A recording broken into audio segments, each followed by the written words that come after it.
Let me tell you a story that changed my life. When I was going into my freshman year of high school, I loved playing hockey, and I decided that I would play football. So before the first practice of football, my oldest brother was like, now's the perfect time to eat eggs. And like 30 minutes before practice, I wasn't able to get through warm-ups of practice. I ended up having to sit out waiting for my parents to come pick me up after practice. I told my dad that I didn't want to play football anymore. My dad said, if you don't play football, you don't play hockey. And that stuck with me. He wasn't enabling me to be a quitter. He wasn't enabling me to run away from what was hard. He supported me, and I would not be where I am today if it weren't for him telling me that either I'm going to run away from everything starting at this point, or if I stick through the hard and just keep going. I ended up liking football more than I liked hockey.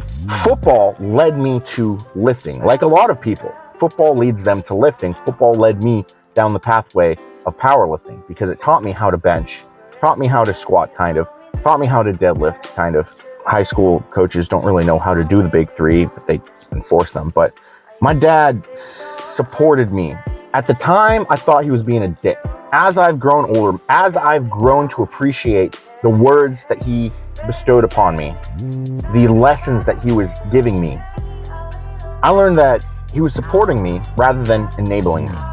The opposite of good is easy. Let that sink in for a second. If you think about what is right, what to do versus what is easy to do, the correct pathway gets pretty easily revealed. Let's say your homie is squatting and they're getting really confident. Their confidence is through the roof. You've never seen them better. Their mental aspect of lifting, their mental aspect of life is at an all-time high, but so is their squat. They're squatting high.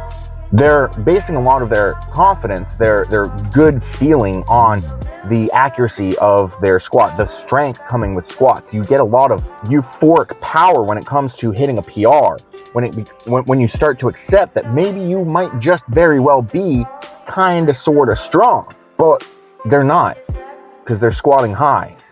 They're prepping for a comp. They're 2 weeks out and they're still squatting a mile high. All that confidence is going to crash down when they bomb on squats on the platform.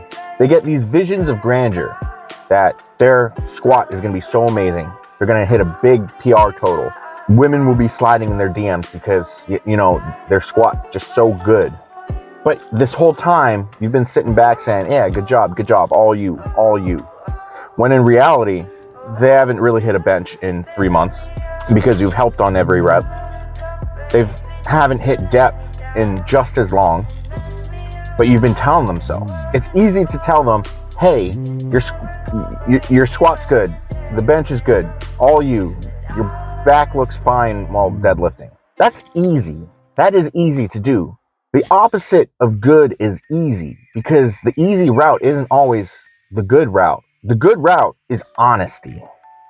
If someone's squatting high and they ask you for your opinion on it, you better damn well tell them that they're squatting high.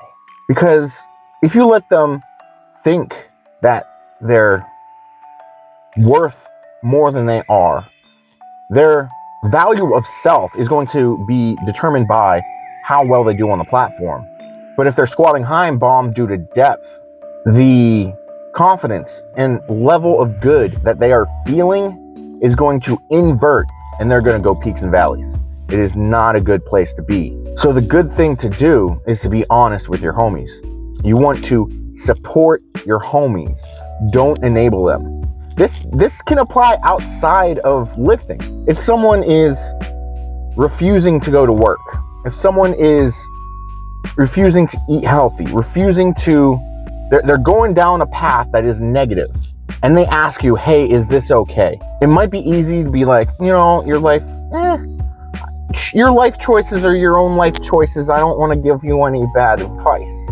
Your boyfriend definitely isn't cheating on you. You're not getting fatter. That dress doesn't make you look fat.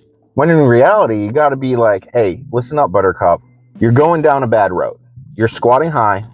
I saw your boyfriend with this chick at the gym making out whatever whatever scenario, you're getting fat, you're not getting stronger. If you let them believe that they are doing good, then they're going to keep going down that path. But if you get the opportunity, don't go out of your way to tell them that they're getting fat, that they're going an unhealthy route, that they're being a lazy piece of shit.